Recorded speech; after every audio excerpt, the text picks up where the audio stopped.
Boa noite, queridos companheiros.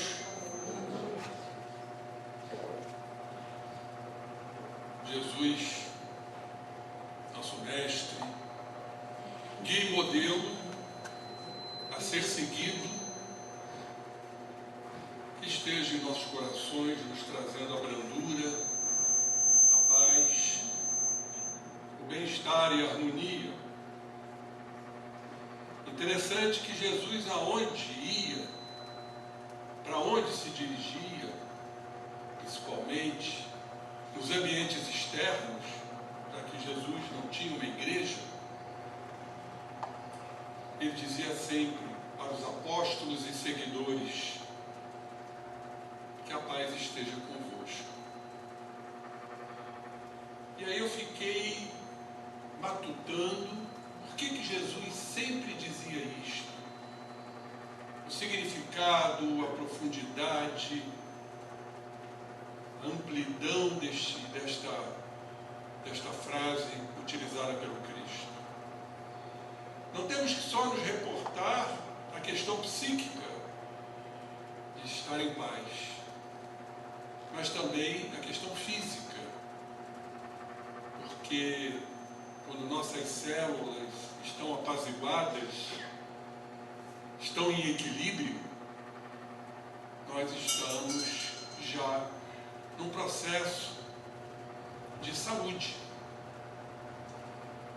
Não resta a menor dúvida que, principalmente nos dias atuais, onde impera a inquietude, a turbulência, a ansiedade, que está aí a mancheias entre nós, aliás, no orbe todo, está sendo a causa, indiscutivelmente, de inúmeras enfermidades, para não dizer todas. Enfermidades essas que têm trazido muita dor, muito sofrimento para os encarnados. As estatísticas são alarmantes. Hoje mesmo, conversava com um paciente que foi fazer um atestado comigo, já com uma idade um tanto avançada, e como eu sempre recomendo após os 50 anos, o exame prostático nos homens. E ele já era um septuagenário, mais de 70 anos, e nunca fez um exame prostático. E eu disse a ele: meu irmão, o risco que você está correndo. E dei uma estatística para ele que ele ficou com os olhos arregalados. Hoje, no Brasil, por ano, desencarnam 15 mil homens com câncer de próstata. 15 mil. Ele ficou: não, então eu vou procurar ver isso. Eu acho bom, companheiro. O câncer não bate na porta. Mas vamos às origens dessa tão famigerada enfermidade. Porque, como dizem os espíritos, não existe a doença, existe o doente. E eu não tenho a menor dúvida de que esta e outras enfermidades são oriundas do espírito em desequilíbrio. Não vamos só atribuir as dívidas, os débitos desses irmãos com existências malfadadas anteriores. E o que ele pratica hoje? As palavras, os pensamentos, os sentimentos desencontrados, desequilibrados, sentimentos que todos nós conhecemos, principalmente as mágoas, os rancores, as amarguras, as rebeldias, as revoltas. Como isso é péssimo, porque falta exatamente a paciência. Porque paciência quer dizer ciência da paz.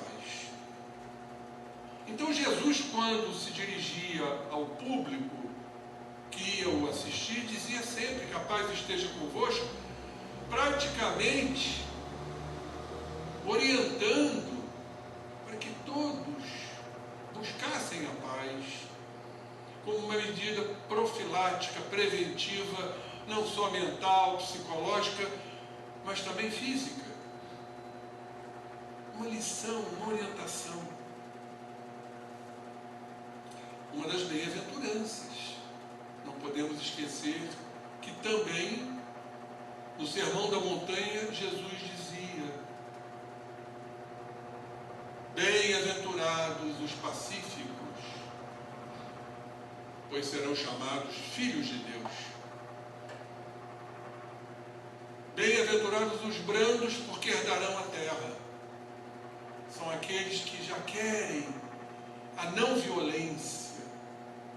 São aqueles que querem a mansuetude.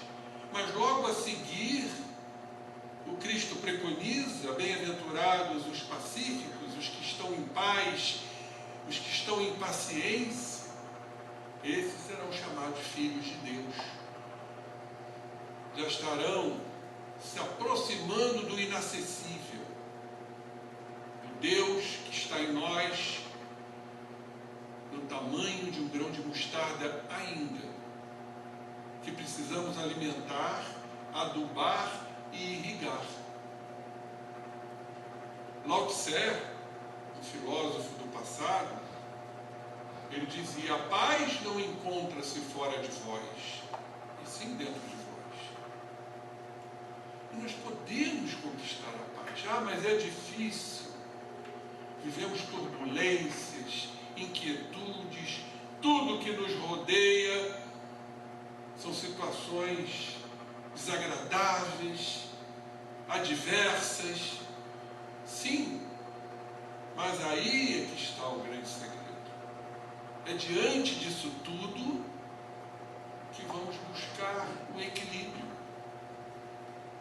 Existe uma estrutura cerebral, segundo a neurociências, que nós temos uma área estável no cérebro,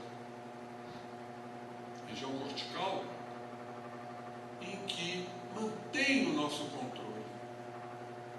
Olhem só, a própria organização física já nos traz uma estrutura cerebral para a gente manter o controle. Claro que tudo vem do espírito, vem da vontade, vem do querer em estar no controle. Nós temos os recursos, meus irmãos, todos eles. Ah, estou num ambiente estressor, estou num ambiente desfavorável, muitas informações, muita gritaria. Aí entra o treinamento. Respirarmos fundo, fecharmos os olhos, orarmos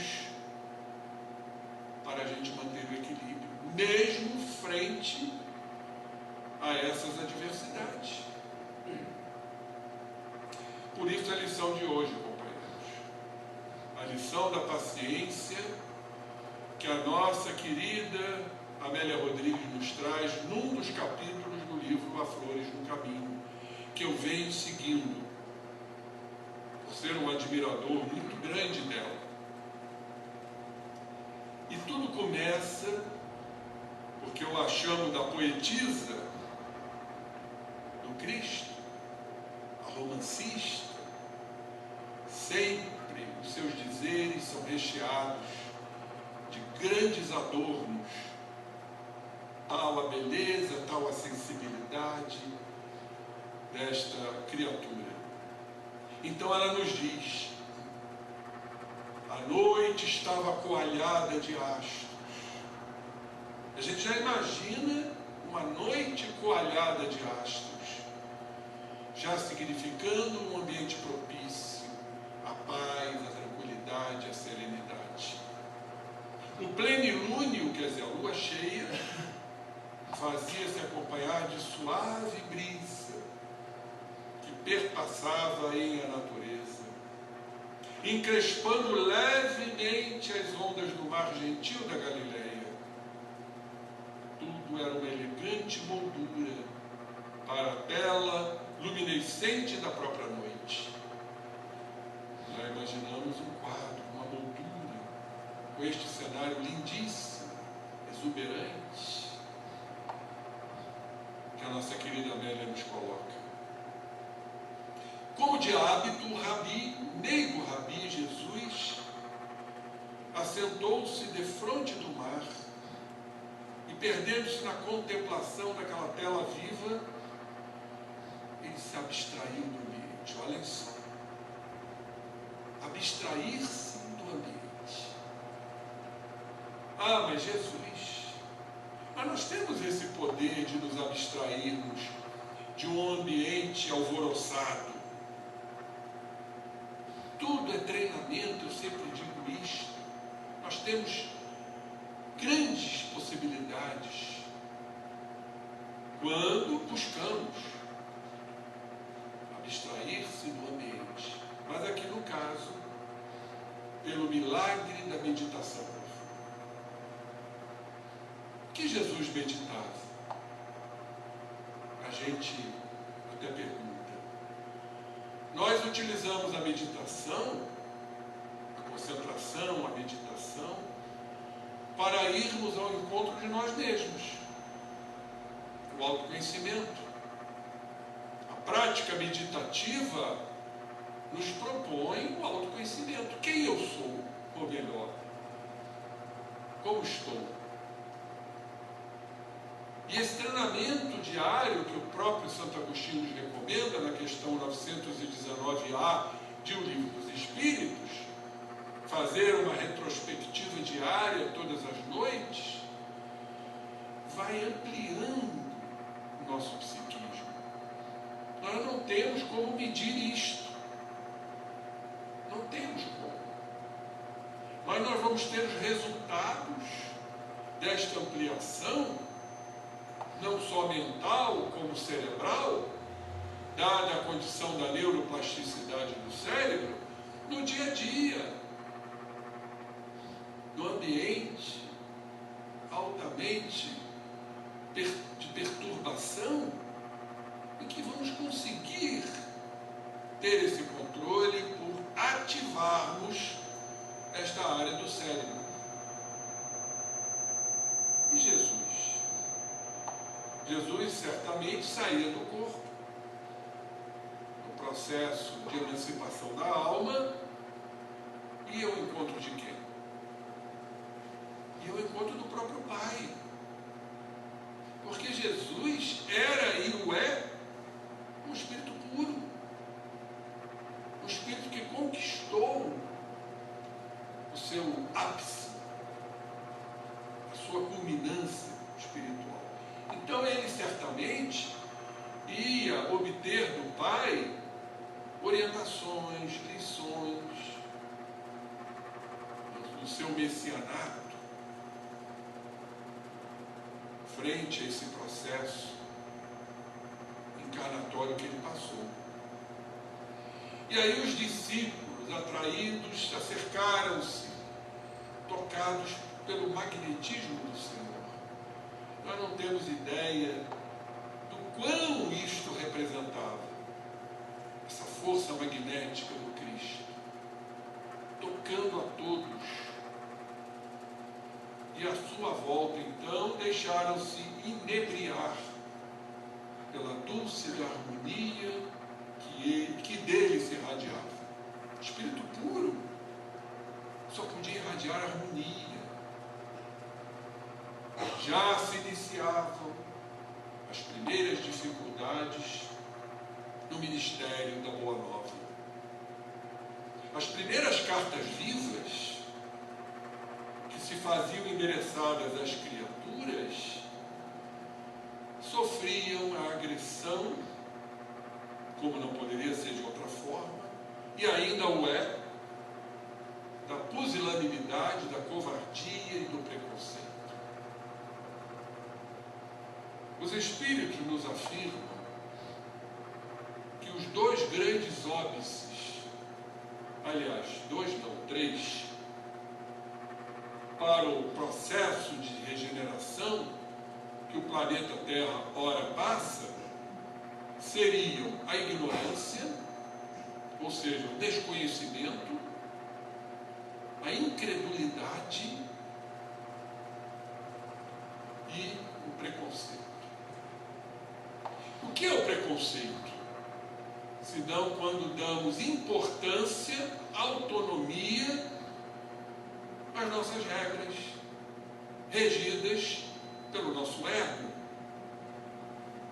as leis, os estatutos em que aprendemos com os nossos pais, com a vida, de outras encarnações. Estamos fechados nisso. É terrível o preconceito. Porque a criatura não se abre ao diálogo, não se abre para interagir e aprender com o outro, porque as suas leis devem se pronunciar, se manifestar.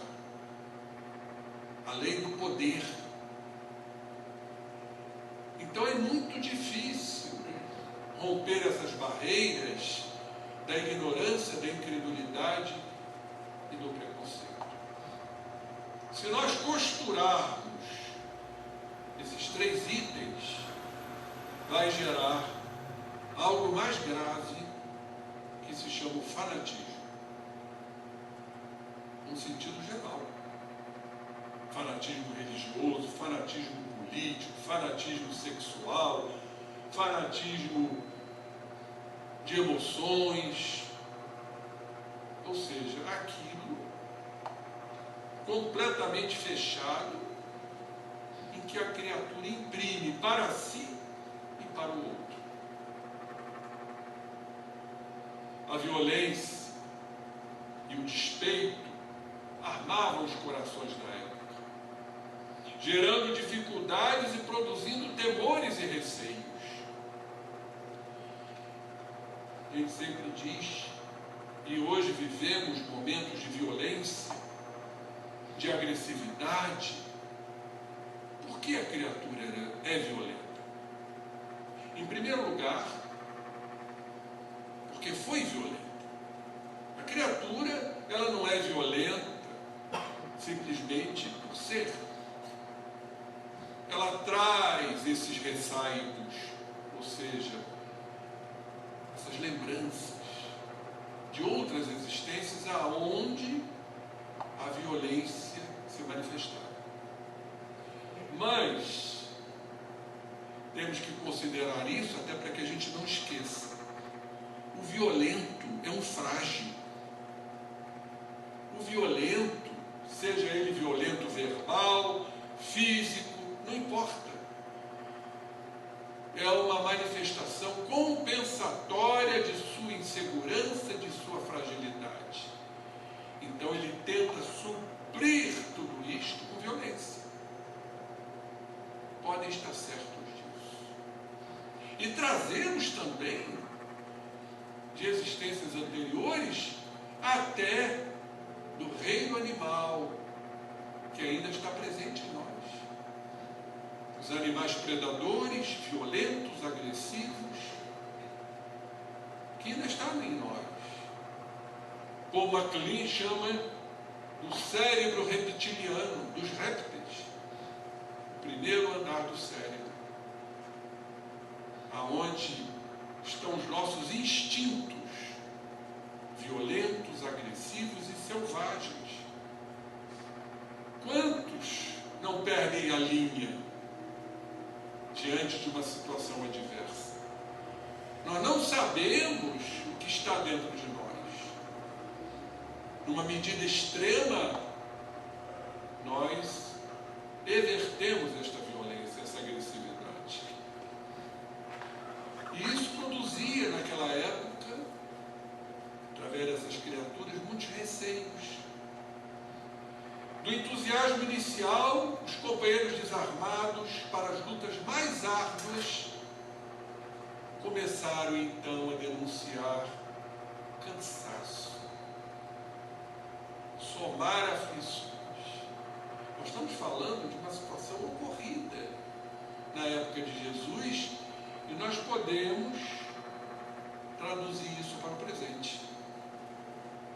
Diante dessa plena agressividade que ora impera no nosso orbe, guerras e mais guerras, em todos os sentidos, vem gerando um desânimo, vem gerando um cansaço, vem gerando uma fadiga e vem gerando aflições. Esperavam que a mensagem de Jesus os libertaria de problemas e dores, não aguardando o maior somatório de sofrimentos. Seria muito fácil apenas a mensagem nos libertar dos problemas, das dores, para não somarmos mais sofrimentos. Um processo de idolatria, de transferência de responsabilidades, que é muito mais fácil entregarmos nas mãos dos espíritos de Jesus, dos mentores, a responsabilidade pelas nossas desditas, pelos nossos infortúnios, para que eles resolvam. A criatura humana, assim, normalmente procede. É um processo de idolatria, de transferência. E como é que fica o nosso livre-arbítrio? Como é que fica o nosso esforço, o nosso trabalho pessoal?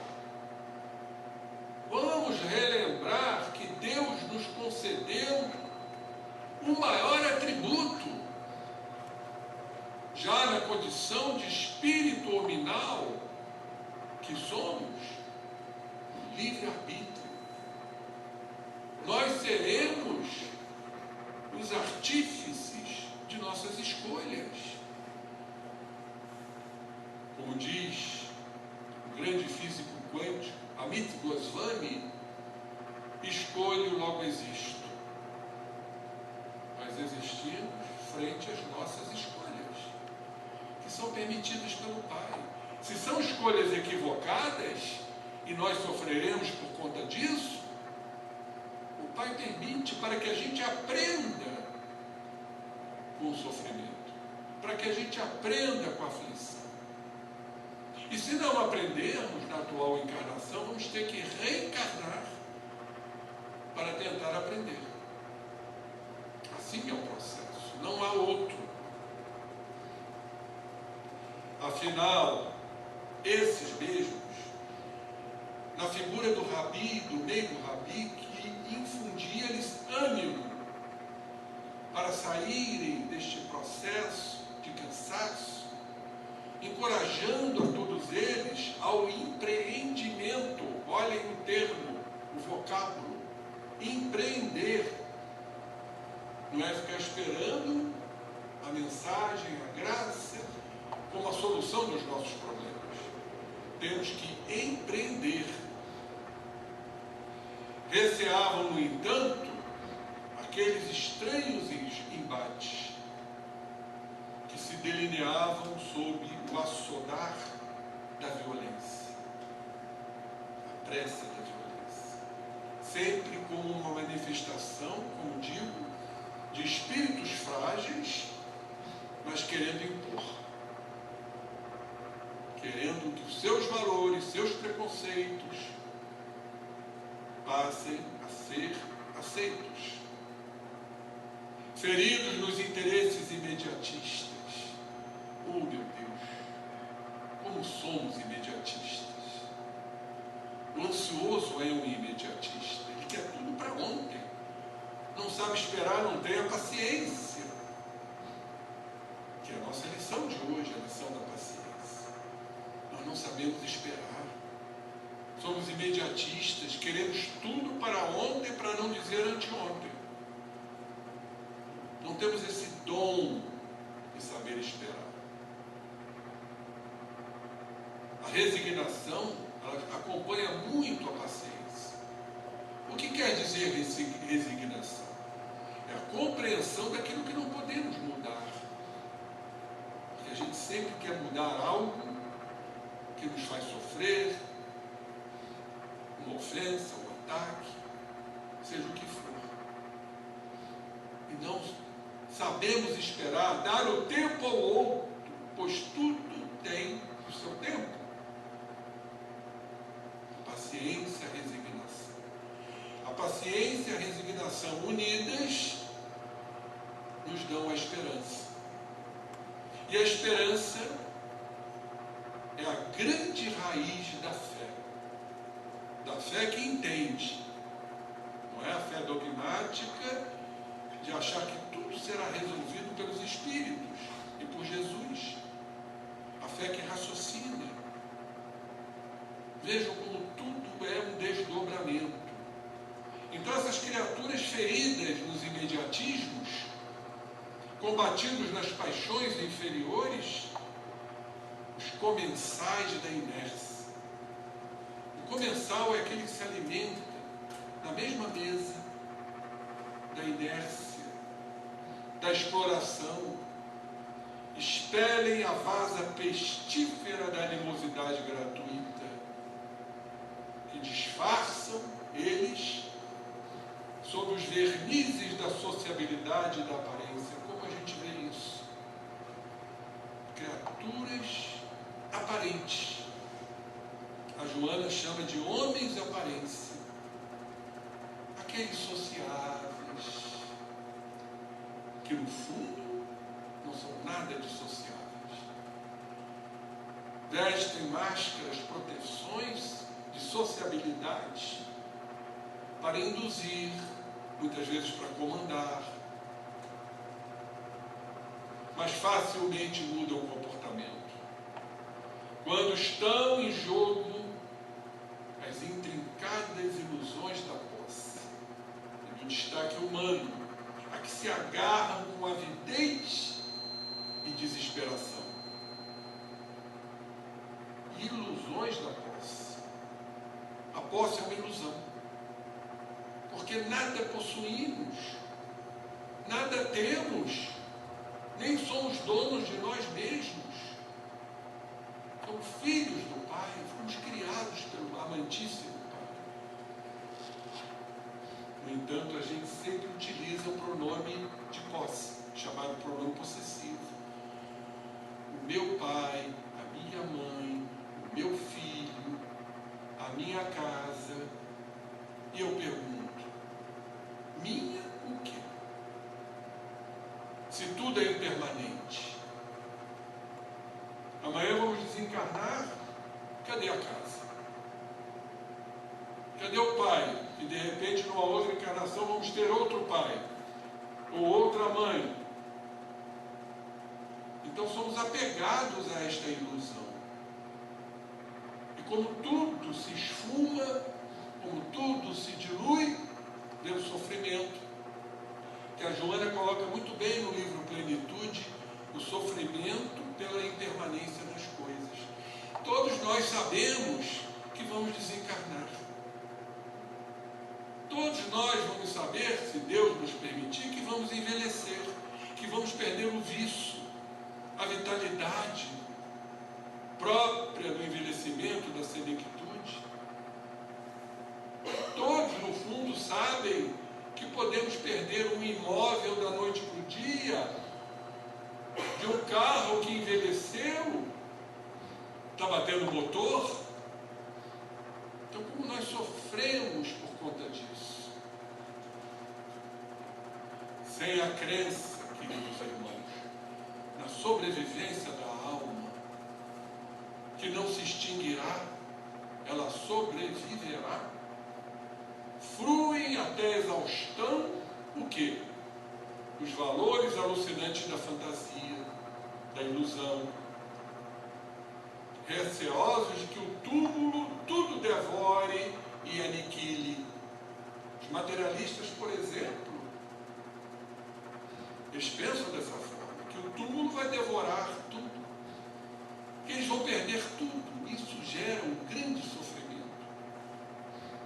Por isso tudo, por esta visão egóica, de posse, as criaturas insurgiam-se contra a mensagem de Jesus que libertava. Perante a impossibilidade de investir em contramensagem, insurgiam-se depredadores contra os mensageiros de Jesus, espíritos ainda em evolução. Respiravam-se, portanto, os primeiros receios, e a socapa, as ameaças levantavam-se contra os companheiros simples, os discípulos de Jesus, desataviados, sem adornos, que acompanhavam o Mestre. Tendo em vista a situação, André, utilizando-se de um momento próprio em que Jesus, o Mestre, pareceu retornar após a meditação das regiões superiores e excelsas, expôs inquieto a razão das suas expectativas.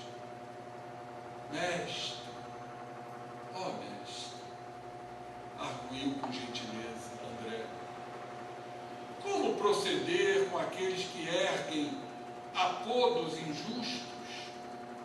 Apodos são acusações, calúnias contra nós, somente porque nos desejam afastar do campo a que se atribuem propriedade, a posse. Jesus então respondeu para André: com paciência, redarguiu o divino companheiro. A paciência de Jesus demonstra a nobreza dos nossos sentimentos, a nobreza do ser, a elegância do ser. Interessante que o termo elegância vem do latim eleito. Toda criatura que já busca as leis de Deus já é um eleito e já é elegante. A elegância da alma, a nobreza da alma, não a elegância das vestes ou da beleza física, mas a elegância do ser. Então a paciência demonstra essa elegância, nobreza, e testemunha a elevação dos nossos propósitos. Se eles, os opositores, levantam a agredir-nos, se levantam a agredir-nos, vou ver o amigo André sinceramente magoado, e movimentam recursos para impedir-nos o trabalho correto. Jesus mais uma vez respondeu: pacientemente, meu irmão, insistiu o generoso guia. A paciência consegue demover dos propósitos inferiores aqueles que nos examinam através das lentes escuras dos óculos da má vontade. Como é difícil nós praticarmos essa paciência, pois ela nos imuniza diante dos propósitos daqueles que nos examinam através dessas lentes escuras da má vontade. Porque é um estado de paz, serenidade, de tranquilidade incalculável. No entanto, volveu o discípulo André, revelando na voz os sintomas da emoção. Como suportar a ironia e o descaso daqueles cujas falhas conhecemos, mas se atrevem a ferir-nos com um cinismo indisfarçável? Perfeita colocação de André, mas não só para ele, para os outros discípulos, para a humanidade, para todos nós, diante da ironia, do sarcasmo, do descaso, a indiferença que nós conhecemos nos outros, que nos ferem com um cinismo indisfarçável. Mais uma vez Jesus respondeu a André, persistindo na paciência, contrapôs Jesus, otimista. Mais uma vez uma colocação maravilhosa, extraordinária de Jesus. paciência é efeito natural do respeito que nos devemos uns aos outros. Quando vem algo avassalador, violento, se nós não reagirmos, se nós utilizarmos a paciência, é um estado de nobreza do espírito, de respeito que nós devemos àquele infeliz. Mas o grande problema é que a gente reage. A gente se contrapõe àquele irmão desequilibrado, compreendendo que aqueles que não concordam conosco têm o direito de ajuizar-nos conforme a sua capacidade, pois cada um tem uma capacidade, cada um está num degrau evolutivo e não mediante os propósitos que nós abraçamos, porque eles ainda não alcançaram nossos propósitos. Nós sabemos que tem irmãos que estão muito na nossa retaguarda. Nenhum irmão é igual ao outro.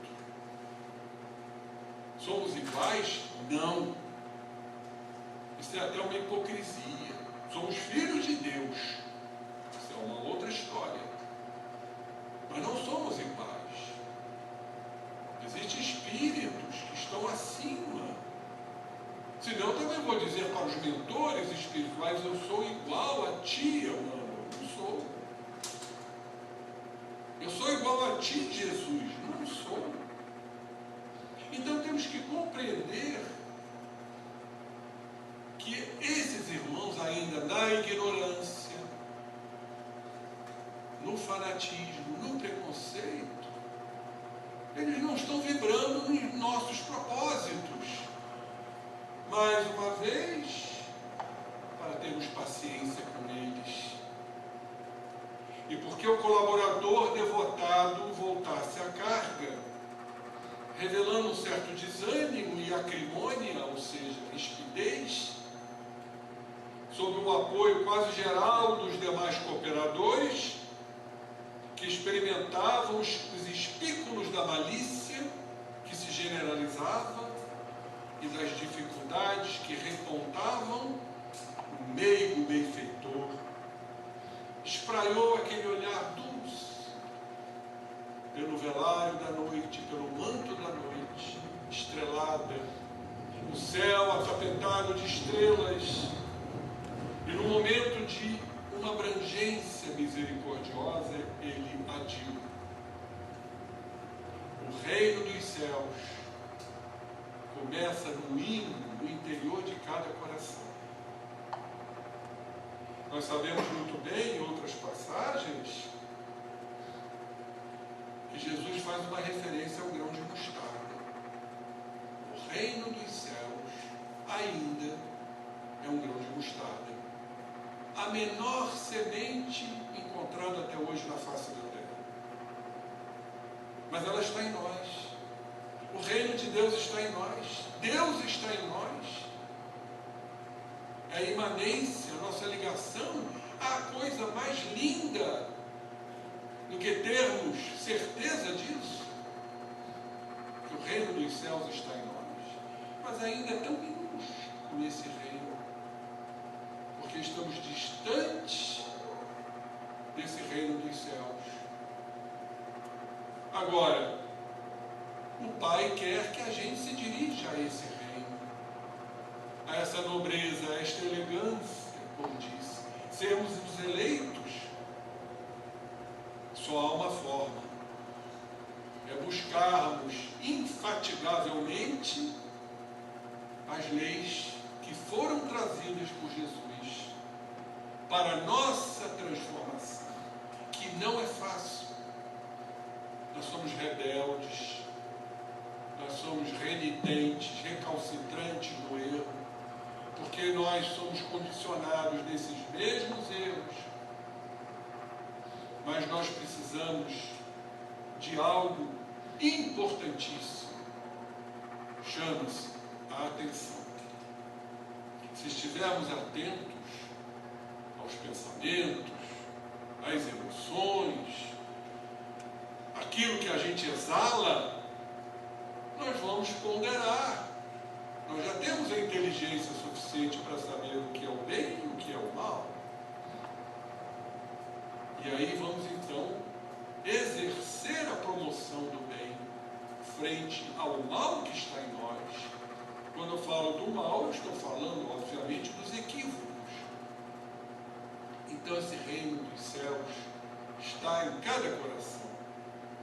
As claridades que aí acendemos de Jesus não visam iluminar senão aqueles que as carregam edificados pela esperança. E como disse agora há pouco, a esperança é oriunda da paciência, da resignação. Sabemos aguardar, que não quer dizer estarmos na inércia,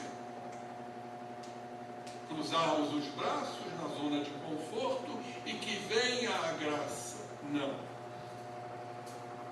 Temos que lutar, temos que perseverar, temos que nos animar e seguir em frente. Agora, a esperança, ela vai automaticamente se inserindo em nós. Vamos ter a certeza de encarnações por vindouras. Vamos ter a certeza do futuro que nos aguarda. Ou achamos que as coisas terminam por aqui? Não terminam. Aqueles que são profundos desafetos de nós serão afetos. Porque Deus quer que nos amemos. Jesus quer que nos amemos como Ele nos amou. Então essa é a esperança. A esperança que em verdade é recheada de paciência. Quanto mais pacientes, mais esperançosos. Quanto mais se lhe ampliam as dimensões do esclarecimento libertador, melhor compreendem os limites e a estreiteza dos que ainda vagueiam na ignorância. Como é importante isso, compreender os limites e as estreitezas dos ignorantes. Jesus diz aqui, a escuridão, meus irmãos, é somente pobreza da visão de quem observa as sombras. A escuridão é pobreza da visão quem observa as sombras. O olhar que se amplia, sem deter-se nos detalhes, uma visão volumétrica, uma visão de síntese, e não uma visão escrupulosa, detalhista. Esse olhar abarca a amplidão, mas não retém a beleza da paisagem, na sua riqueza de cromos e de cores. Não se retém na beleza da paisagem, simplesmente vê a paisagem como um todo, um cenário mais amplo. Não estamos no mundo para mutilar, nem para afligir, diz Jesus. Elegemos o ministério para amar. Deus é amor, não esqueçamos disso. O que sustenta a vida, o que sustenta as estruturas, sejam elas quais forem, é o amor. O que sustenta os astros, as órbitas, é o amor. Porque se Deus está em tudo e Deus é amor, e se Deus está em nós, o amor também está em nós. Vejam que coisa maravilhosa isso. Agora, o que é o amor? O amor não é a posse, é a ilusão da posse. O amor é exatamente o contrário, é o desapego. É aceitarmos as contingências da vida que nos cerca. É nos aceitarmos como somos, ou melhor, como estamos. Porque eu estou no que eu sou. O que eu sou? Filho de Deus.